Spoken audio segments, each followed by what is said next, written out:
નમસ્કાર, હું કાનાબાર ધ્રુવિકા ફ્રોમ એકી દોશી મહિલા કોલેજ કોમર્સ ડિપાર્ટમેન્ટ ઓડિટિંગના વિડીયો લેક્ચરમાં આપનું સ્વાગત કરું છું.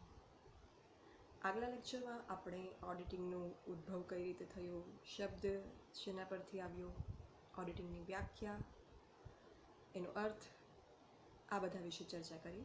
હવે આ વિડીયોમાં જે છે એ આપણે નામા પદ્ધતિ અને ઓડિટિંગ આ બંને વચ્ચે ડિફરન્સ શું છે, તફાવત શું છે, એના વિશેની ચર્ચા જે છે એ કરવા જઈ રહ્યા છીએ.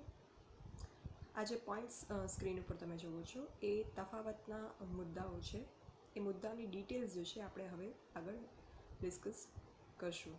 આ નવ પોઈન્ટ ઓફ વ્યૂથી, આ નવ દૃષ્ટિકોણથી નામા પદ્ધતિ અને ઓડિટિંગને જે છે એ આપણે ડિફરન્શિએટ કરીએ છીએ.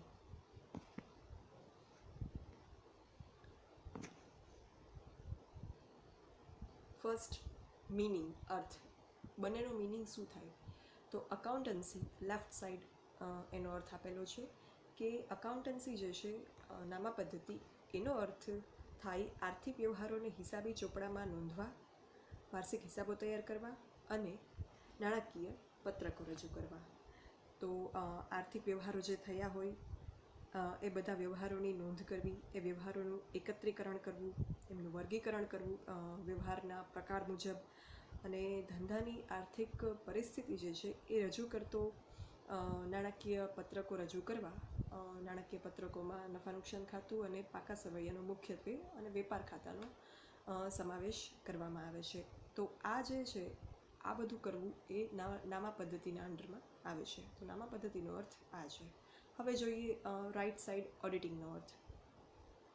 તો વેપાર ખાતું અને નફા નુકસાન ખાતું જે નામા પદ્ધતિ દ્વારા તૈયાર ઓલરેડી થઈ ગયેલ છે, આ જે છે એ સાચો નફો અને સાચી ધંધાની આર્થિક પરિસ્થિતિ દર્શાવે છે કે કેમ, આ અંગેની જે તપાસ છે એ તપાસ ઓડિટિંગ દ્વારા કરવામાં આવે છે.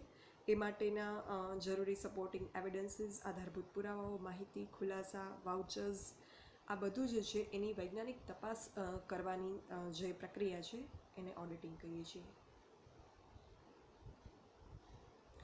ત્યાર પછી ઓબ્જેક્ટિવ, હેતુ. નામા પદ્ધતિ અને ઓડિટિંગ આ બંનેનો હેતુ શું છે? શા માટે આ વસ્તુ કરવાનું જરૂરિયાત ઉપસ્થિત થઈ છે? અકાઉન્ટન્સીનો હેતુ જોઈએ તો હિસાબી ચોપડા તૈયાર કરવા અને ધંધાનું પરિણામ એટલે કે ચોખ્ખો નફો કે ખોટ શોધવી અને ધંધાની આર્થિક પરિસ્થિતિ રજૂ કરવી.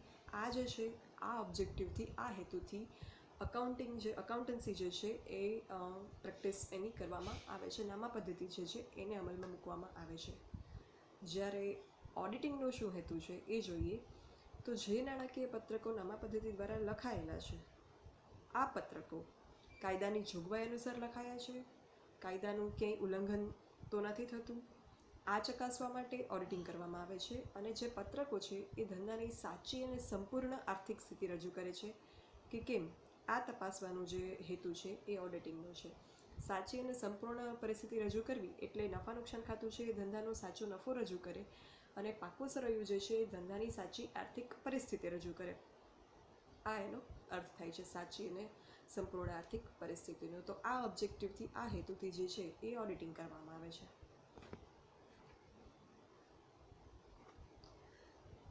ત્યારબાદ સ્કોપ, કાર્યક્ષેત્ર. જે નામા પદ્ધતિ છે એના કાર્યક્ષેત્રમાં કઈ કઈ બાબતોનો સમાવેશ થાય છે? તો નામા પદ્ધતિનું કાર્યક્ષેત્ર જે છે એ વ્યવહારોની નોંધ કરી અને અંતે વાર્ષિક હિસાબો તૈયાર કરી નાણાકીય પત્રકો રજૂ કરવા, ત્યાં સુધી જ એનું કાર્યક્ષેત્ર જે છે એ સીમિત છે. જ્યારે ઓડિટિંગનું કાર્યક્ષેત્ર શું છે? તો ઓડિટિંગનું કાર્યક્ષેત્ર જે છે એ નામા પદ્ધતિ દ્વારા જે હિસાબો લખાયેલા છે એ હિસાબોની તપાસ કરવી અને તપાસના અંતે જે કંઈ તારણો કાઢવામાં આવે, જે કંઈ ડિટેલ્સ નોટ કરવામાં આવે, એના અંગેનો અહેવાલ કે રિપોર્ટ જે છે એ રજૂ કરવો, આ ઓડિટિંગનું કાર્યક્ષેત્ર છે.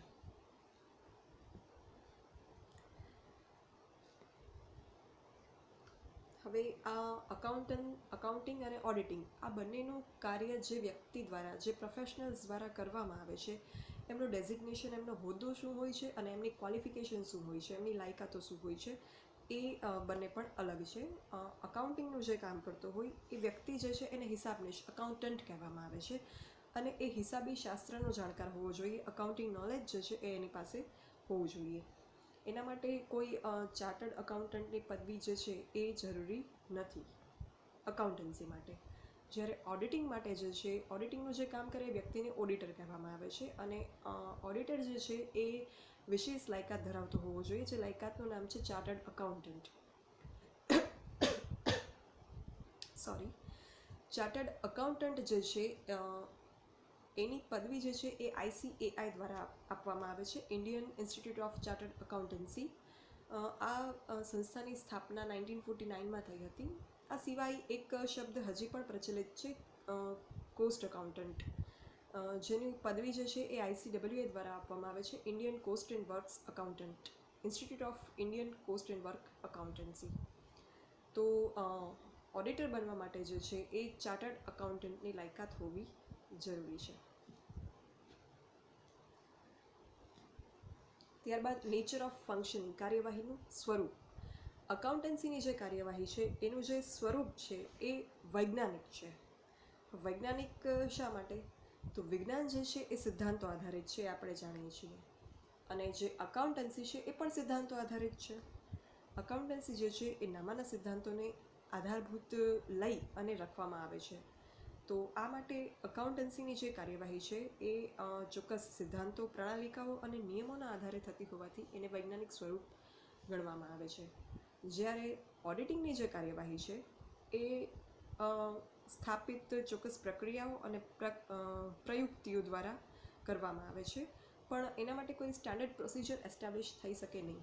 શું કામ? કારણ કે ઓડિટિંગની જે પ્રોસેસ છે એ ધંધાકીય એકમનું સ્વરૂપ, એકમની ધંધાકીય પરિસ્થિતિ અનુસાર જે છે એ નક્કી કરવામાં આવે છે. સપોઝ કે ધંધાકીય એકમ જે છે એ નાનું હોય તો ત્યાં આર્થિક વ્યવહારો જે છે એ થતા હોય એ પણ ઓછા પ્રમાણમાં થતા હોય.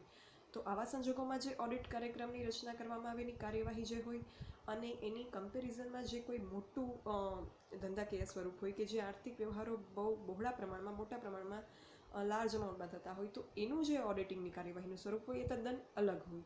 તો ઓડિટિંગની કાર્યવાહીનું સ્વરૂપ છે એ ધંધાકીય એકમ જે છે એના સ્વરૂપ પર નિર્ભર કરે છે. લેજર્સ, પત્રકો. અકાઉન્ટન્સીમાં જે છે એ નફા નુકસાન ખાતું અને પાકું સરૈયું બનાવવામાં આવે છે.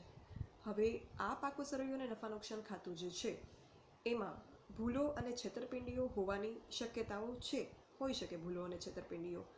આ ભૂલો અને છેતરપિંડીઓ સહજપણે પણ હોઈ શકે અને ઇરાદાપૂર્વક પણ કરવામાં આવેલી હોઈ શકે. મતલબ કે નોઈંગલી પણ થઈ હોય અને અનનોઈંગલી પણ થઈ ગઈ હોય.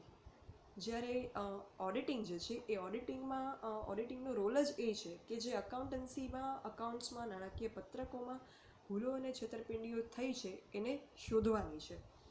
તો ઓબ્વિયસ છે કે ઓડિટિંગ જે છે એમાં ભૂલો અને છેતરપિંડીઓ અંતે જે હોય એમાં રહેવી જોઈએ નહીં. અને જો કોઈ ભૂલો અને છેતરપિંડીઓ જણાય તો એને શોધી અને એની સત્યતા અંગેનું, એના અંગેની જે ડિટેલ્સ છે એનો અહેવાલ જે છે એ રજૂ કરવાનો રહે છે. નેક્સ્ટ, રિપોર્ટ કે અહેવાલ. અકાઉન્ટન્સી જે છે એમાં માત્ર હિસાબો રજૂ કરવાના હોય છે, નાણાકીય પત્રકો રજૂ કરવાના હોય છે. બીજો કોઈ અલગથી અહેવાલ જે છે એ અકાઉન્ટન્સીમાં રજૂ કરવાનો હોતો નથી. જ્યારે ઓડિટિંગમાં જે છે એ હિસાબ અને અહેવાલ આપવાનો હોય છે. ઓડિટર જે છે એ પોતાની ડ્યુટી બજાવે, પોતાની ફરજો બજાવે, તપાસ કરે અકાઉન્ટની, નાણાકીય પત્રકોની.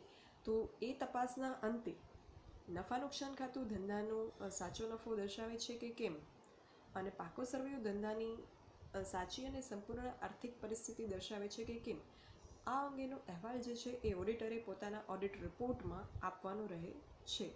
ઓડિટ રિપોર્ટ શું હોય, એમાં કઈ રીતે બનાવવામાં આવે, એના અંગેનું એક આપણે આગળ ચેપ્ટર આવશે એમાં ડિટેલમાં ડિસ્કશન કરશું.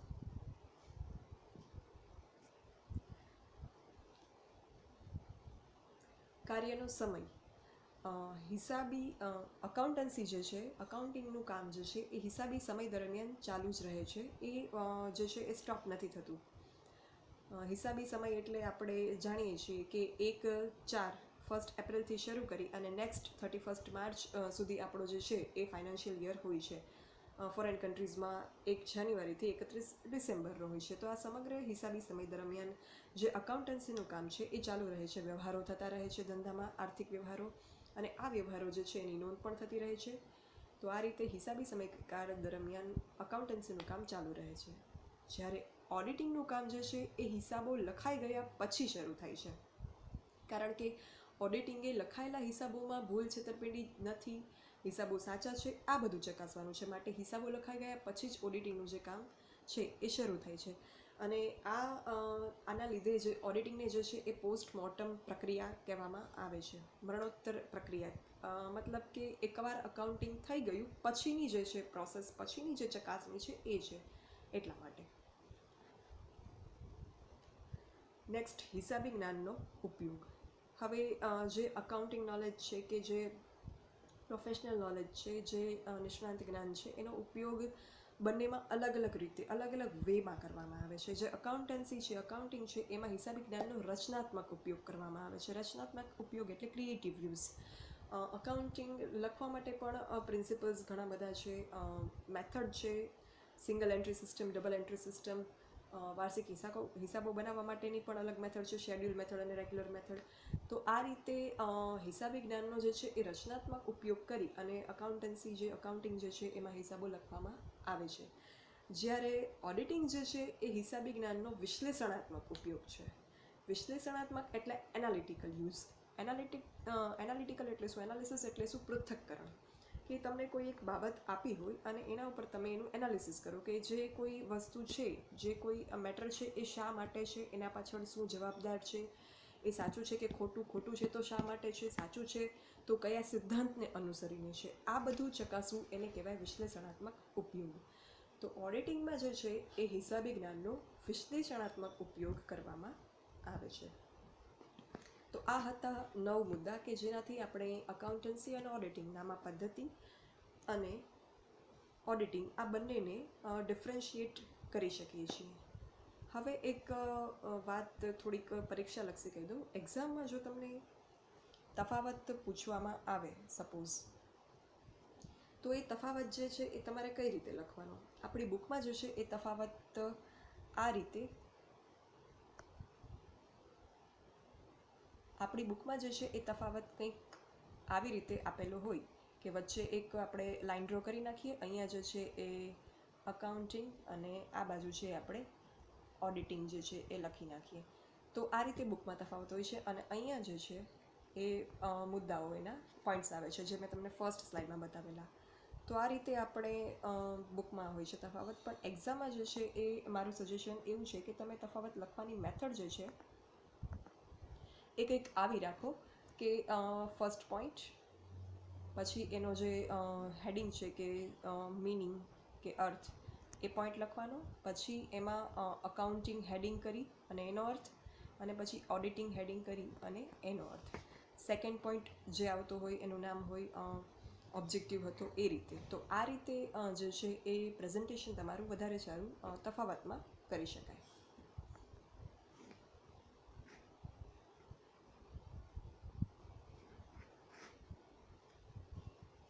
Thank you.